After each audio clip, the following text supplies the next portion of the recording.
Hello, this is Dave Lundahl and Julie Quanti. We're Insights Now.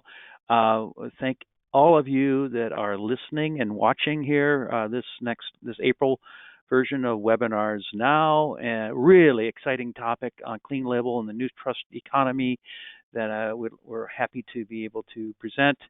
And we will get into things right away here. So just as initially, myself, I'll do a brief introduction. I'm the CEO for Insights Now. Been in the marketing research industry for 25 years or so. Uh, been spearheading a lot of the research that we've been doing here on Clean Label the last couple years, and Julie Quanti is most recently been spearheading some of the research that we're going to be presenting today. So, Julie, do you want to do a brief intro of yourself? Oh, yeah. Hi, my name is Julie Quante. I'm a research director here at Insights Now. And my experience primarily is in food products, in sensory research and guidance. And I'm also a trained descriptive panelist. And as Dave said, I've been working with the clean label community and I'm really excited to bring you this research today. Super. Now, if you don't know much about Insights Now, we are a behavioral market research company. That means that we try to bring in the perspectives of behavioral psychology with sensory psychology and marketing science, all the three into really this sort of idea of looking at people as human beings so that we discover when we take this vantage point and really think about that and delve into not only what people are doing but why, then we have all sorts of good value that we can bring out through the insights.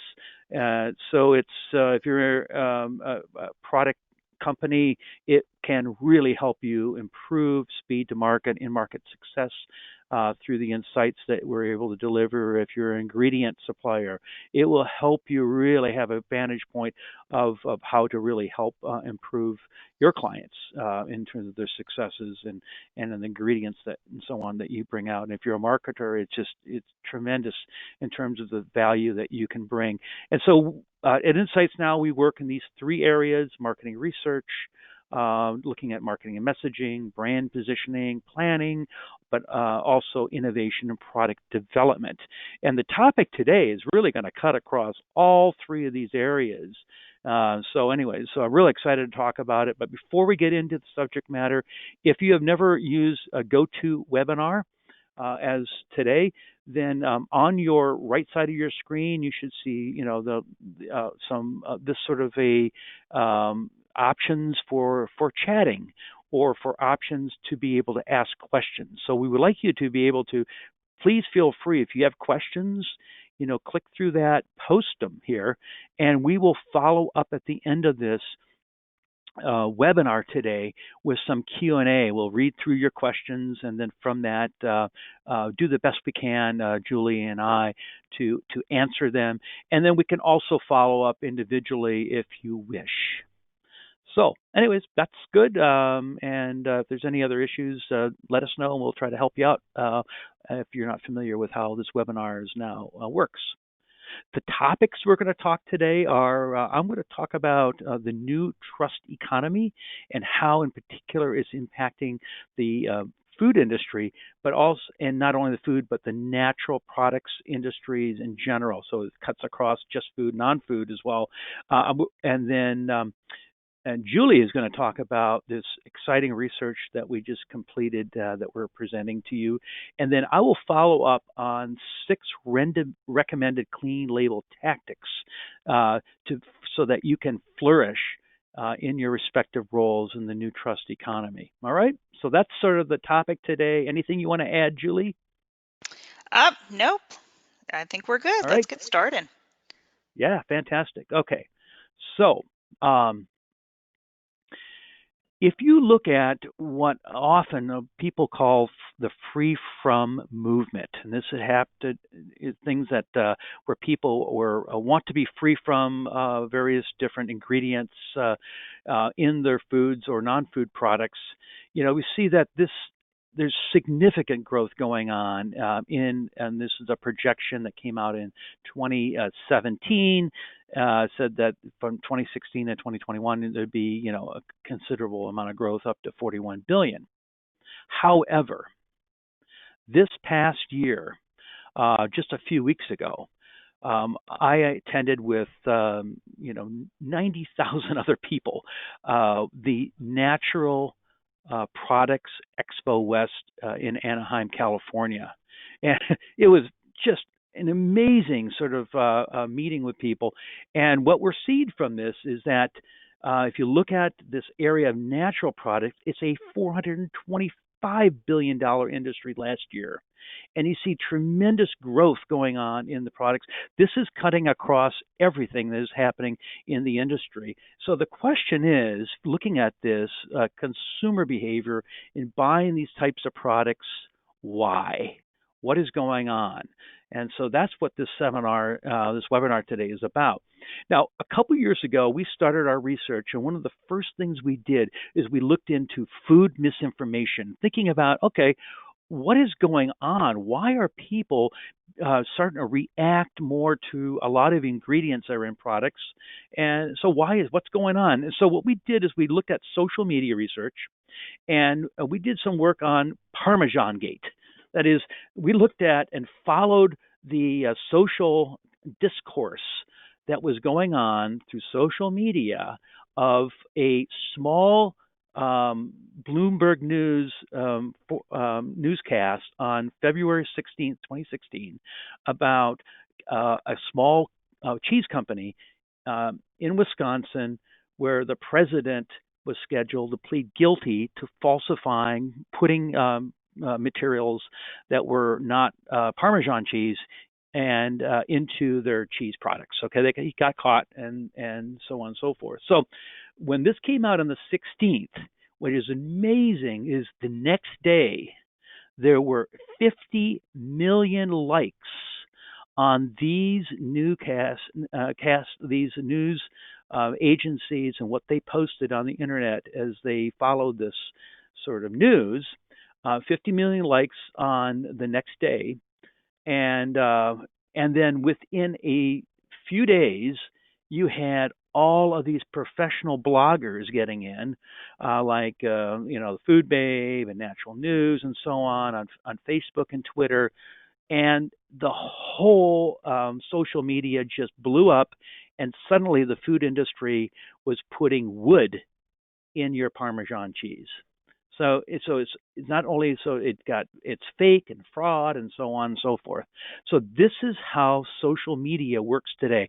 Very fast, very reactive, and it impacts consumers. It impacts their perceptions and how things are, because perception is reality.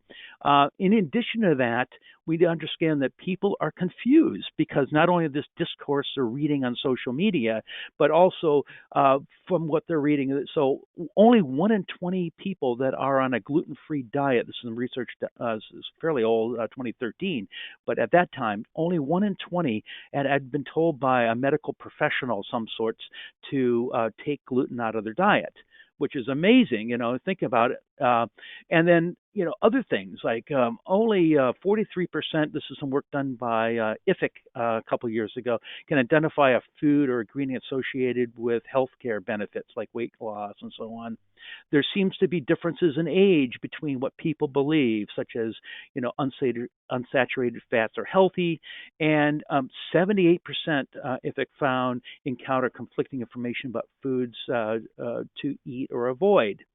And fantastic research like this piece of research that was done by Harvard Medical School that was tracking long-term eating habits of 100,000 people over 26 years.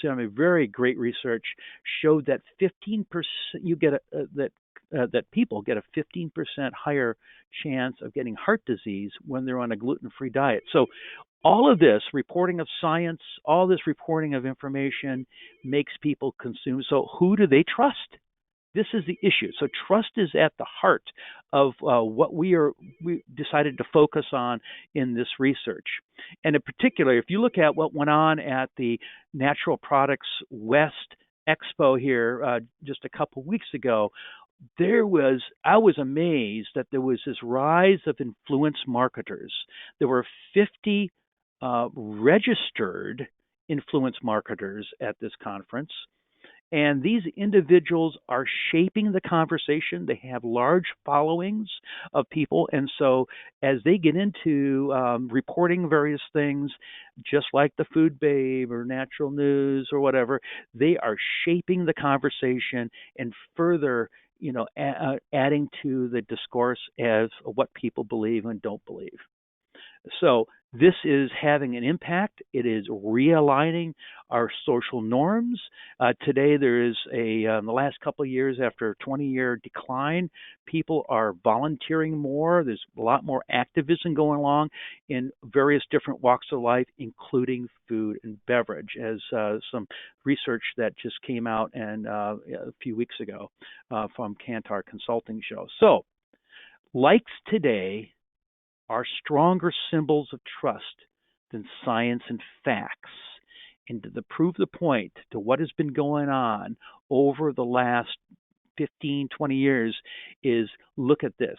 So this is a simple graph looking at Facebook and Twitter number of users today. Today there's 2.27 billion active Facebook users per quarter and 326 million active monthly Twitter users. Okay, these are active monthly users, I should say.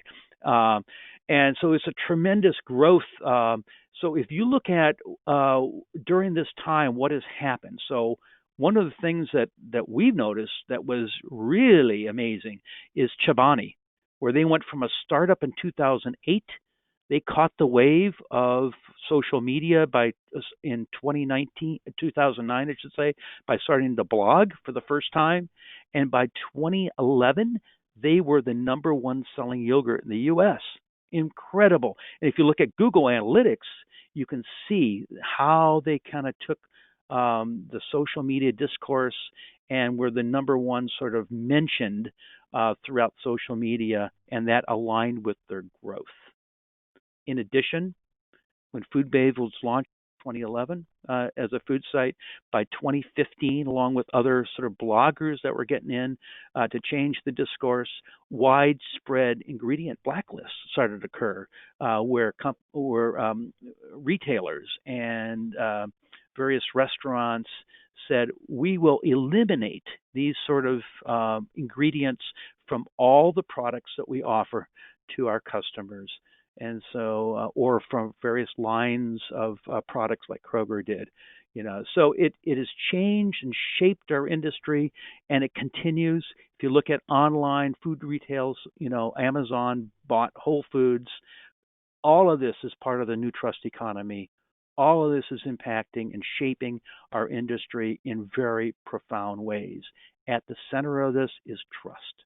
So, what we have done is we are engaging with over the last year and a half, we've engaged with over 20,000 primary household shoppers in the U.S., and we're looking at expanding this internationally right now. But since in February last year, we started tracking this, and we discovered a group of people we call clean label enthusiasts. This is a segment of the U.S. Primary shopper population. About 27% of all primary shoppers today are clean label enthusiasts. And what they do is they read ingredients and they react and they will avoid products and brands that have, quote unquote, too many chemicals or unhealthy ingredients in there by their definition of what that is. In addition, they trust different sources than non-clean label enthusiasts, trusting more those that are close to them, like family members, or those that they are looking at from various activists or influence marketers, such as Food Babe and others. They're big influence into shaping what is going on. They put their trust differently if it's a small brand versus a large company. So for the claim that was on a front package were to be low salt or low calorie or gluten free, there's no differences between small and large company claims. But if it's a large company, there's a gap between a small company and simple, natural, authentic, pure, fresh, and farm sustainable. So very interesting. Trust is at the center of what is going on in this industry. It's impacting all sort of aspects, whether you're a manufacturer, you're an ingredient supplier, or you're a retailer or a restaurant owner. So, with that, I'm going to turn it over to Julie, and she's going to tell us a little bit about the study we ran and get more into understanding trust and clean label. Julie. All right, thanks, Dave. So as Dave mentioned, we did a clean label trust study in March. But the first part of that is we wanted to actually know why people were interested in clean label. And we found that the majority mentioned health concerns either for themselves or a family member, or a distrust of the food manufacturers or government regulations. So clearly, the lack of trust in the food system was a driver for clean label behavior. Some comments about why people are clean label were: companies try too hard to conceal what's in our food supply. They do it for my own health or my family's health and safety, or how could chemicals in food be of any benefit to human beings? So we wanted to know why people were interested in clean label, but then we wanted to look at this idea of trust. So the team at Insights Now put together a test conducting an online research study with 203 members of our Insights Now clean label community and 228 members of the general public who aren't concerned with clean labels. We'll refer to them as CLE and non-CLE. So we asked this group, both of them, about do they trust the food system? And first, looking at the general population, we can see that about 45% agree or strongly agree that, yeah, they trust the food system. But when we ask the clean label enthusiasts this same question, we can see that the numbers are very different. Only 25% trust the food system, and over 50% slightly or strongly disagree that they trust the food system. So we wanted to then ask them, who do they hold responsible and who do they trust to ensure safe food? Clean label enthusiasts believe that federal regulatory agencies, state regulatory agencies, and grocery stores are all responsible for ensuring safe food. Importantly, however, there's a large gap between the CLE who they hold responsible and who they actually trust. You can see the gap in this graph, and the trust for the distrust of entities such as federal and state regulatory agencies show that it's low compared to the degree to which they hold those entities responsible. But then let's look at the non-clean label enthusiasts, people not concerned about clean labels. We can see that, yes, they still hold a lot responsible, but their trust is much higher for those same entities. So this appears to be driven by the fact that the general population is more trusting of the food system than clean label enthusiasts. It is interesting to note that over 2/3 of respondents hold food companies responsible, but they're not very well trusted by either group. Then let's look at the nutrition advocacy groups. Clean label enthusiasts hold them much more responsible than the general population, but we don't see the gap between trust and responsibility for either of these groups. So the next part is we wanted to actually do an implicit test. We wanted to see if sources or statements that are termed headlines had an effect on the degree to which clean label enthusiasts believe information that they receive. We constructed an implicit test in which they would be presented headlines about sweeteners that were positive or science-based, or negative, which would be considered not science-based. We also presented the source of the headline as well. This is what the participant would be viewing. All right, so the participant sees that screen at the bottom saying, In reading information about sweeteners on the internet, would you believe content from the source, in this instance, Google Scholar, with the headline, in this instance, honey increases blood sugar levels in diabetics? And they were asked whether they believe or disbelieve this statement. The sweeteners, headlines, and sources were randomized. Higher scores would indicate that respondents were more likely to believe a source headline combination, while lower scores would indicate disbelief. So what did we find out from this test? We found that clean label enthusiasts were more likely to believe positive and negative headlines depending upon the specific sweetener. Those with negative perceptions, such as sucralose and aspartame, and even sugar, had higher believability with negative headlines, while the reverse was true for sweeteners considered positive, such as agave, monk fruit, honey, or stevia. Positive headlines were considered more believable. This shows that existing perceptions will bias individuals' willingness to trust when it aligns with their current beliefs. So we also learned, looking at the headlines, that clean label enthusiasts were more likely to believe headlines that were true or based on scientific evidence than those that were false or not science-based. It also shows that clean label enthusiasts are educated on the science of sweeteners. Looking at the sources themselves, the research showed that the source either had a positive or negative effect upon believability. Looking at those that had the largest positive effect on implicit scores, WebMD, Clean Label Project, or Consumer Reports are considered reputable sources, but social media outlets like Facebook or FoodBabe are not considered as reputable and tend to have a negative effect on these scores.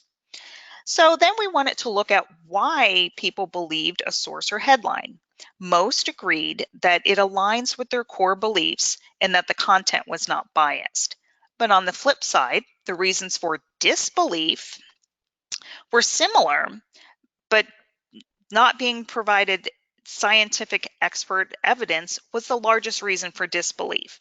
But look at the social media. Again, in belief and disbelief, they don't receive high scores. Friends, heard things on social media, just don't score as high. So to quickly summarize, one more thing that we checked was how clean label enthusiasts handled disbelief. We asked them if they had a statement that they disbelieved, would they fact check it? 62% said they would look it up on another website. Others would ask their doctor. Not many would ask friends or family, and a surprising 10% wouldn't fact check it at all. So to quickly summarize what we've learned from our research, clean label enthusiasts trust the food system to a much lesser degree than the general population. Health and distrust are the main motivators for interest in the clean label movement. Both clean label and general population hold federal and state regulatory agencies, manufacturers, and farmers responsible for safe food. But clean label enthusiasts trust these entities to a much lesser degree than the general population. Next, clean label enthusiasts believe headlines that are based on scientific evidence more than those that are not science-based. And finally, information was deemed believable if it aligned with clean label enthusiasts' core beliefs, was unbiased, or was considered scientific. Back to you, Dave. Sure. So, all the research that we just showed you on trust, in addition to the wealth of information that we have been conducting over the last couple of years, have led us to really think about 6 basic tactics with regard to clean label that you can apply in your research to flourish in the new trust economy. So let's get into that. Let me show you through some of our summaries here and ways in which we believe that you can flourish. First of all, first tactic is to create and deploy brands that align with the new trust economy. So, do good for everybody, be smaller, more altruistic, be good for the environment, foster good agricultural practices. These are things and brand sort of qualities that will attract consumers today in the new trust economy. And clean label enthusiasts and the work that we're bringing are really good lead indicators for these sort of brands and how to develop. Also, to be transparent, be able to show that that there is a connection and transparency from the farm to the table, and how the not only how the product was manufactured, but further back how it was grown and what practices were used. And last, to be authentic, to be trustworthy, to be authentic is really important because trust is key in the new trust economy. Second, to apply the knowledge of ingredient perceptions to reformulate to more clean labels. Now, we have provided over the last year and a half a tremendous of content about this subject matter. So we didn't really delve into it today, but you can go back and look at some of our past webinars. You just register like you did for this one, and you can register for others and topics. But there's a number of, we have, in summary, found that ingredients that are, when you formulate products, ingredients on the back label that are shown to be natural or natural sourced, pure, not artificial, simple, like pantry ingredients, and are the types of things that will attract consumers in the new trust economy, especially clean label enthusiasts. Also, to know, and we've shown this in our past research, that you need to know your moments, because moments matter. So consumers, even clean label enthusiasts, will make trade-offs into what ingredients. Sometimes they will go for things that are not naturally sourced or natural or pure or artificial or so on. They will make trade-offs for various categories or for various moments of use. Third, avoid alienating your brand fans. Not all brands are going to be able to be lines of branded products to be reformulated to a clean label without alienating. So you need to really think through strategically, do you buy new brands or do you build them from scratch? Do you develop new brands or do you reformulate existing brands? Do you innovate or do you renovate? And sometimes it may be for some brands better to take baby versus bold steps towards a more clean label so that you do not alienate your brand fans. Fourth, avoid using rational arguments in marketing communications to refute. I know some of the people attending today are marketers, not food product developers or so on. And so when you think about developing marketing communication, especially in ingredients and products that have it, you need to understand who your target is. So if you're going to be targeting people that are clean label enthusiasts or non-clean label enthusiasts, be careful to avoid confirmation biases and disconfirmation biases. So people will gravitate to information they see on social media that fits with their current points of view. And we're really clear in the research that Julie just showed that is a really important part, as well as disconfirmation. People will avoid or disconfirm content or information that is against their standard point of view. So it's really important that you understand, who your audience is and who you're targeting. Fifth, be transparent. We have found, and we've shown this in past studies that have been posted and you can review, that certifications matter. So certifications help people understand that your products that you're putting in the market are certified. So that's one element of transparency. Another one is more information than less is better. Consumers in the new trust economy want information. So smart labeling, being able to scan and click and get to more content to understand what's in products, where it was made, and so on and so forth is really important. So be transparent all the way from farm to table in the manufacturing practices and the agricultural practices. 6, create or use positive in, create positive associations with the foods and the ingredients that go into foods. So, as an example, I'm sure some of you have seen over time this idea of the natural, all natural banana as an ingredients list. And if you look at the ingredient list as it might be for a banana, you will see a lot of things that are very chemical sounding to those that are non food scientists or non nutritionists. So, for instance, glutamic acid, palmitic acid, very natural products or ingredients, but they sound very chemical to people. They sound like additives. And so, same with high fructose corn syrup and so on. These things sound like things that are not natural. And so, what we need to do in how we actually develop labels and name things as much as you're able to regulatory do is label things that are more natural source sounding.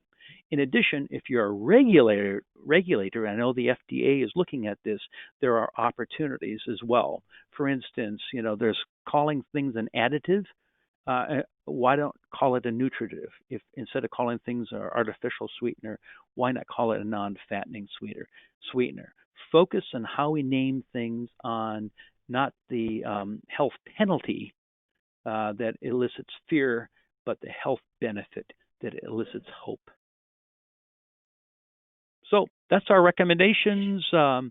Today, we are, really excited about, this sort of research and this discovery of trust and delving into this topic. We're open right now for your questions and, anything that you may have to sort of help us delve into it because all the research that we've been doing to this point. So, any questions from all of you that are attending today? Please enter them now.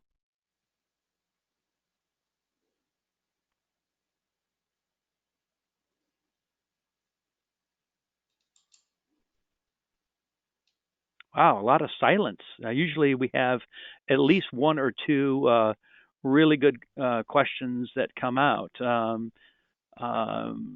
Let you. We'll take a look at here. I'm going to step forward then, and since I'm not seeing any questions come forth, let's move forward. Maybe this is all making sense to people. Or maybe if you have any additional questions, you can go from there.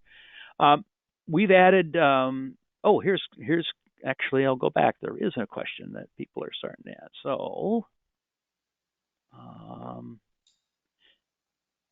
okay, someone wants to share with us this deck. So, all of this session is recorded, and so you will be able to go back and look at this, or any specific part. You can fast forward or whatever, to parts of this webinar that makes sense. If you want to get specific information from this deck, contact us. Okay, and here's how to contact myself, or you can contact Julie via our emails, and we'll be glad to work with you to get the content that you would like to get. Any other questions?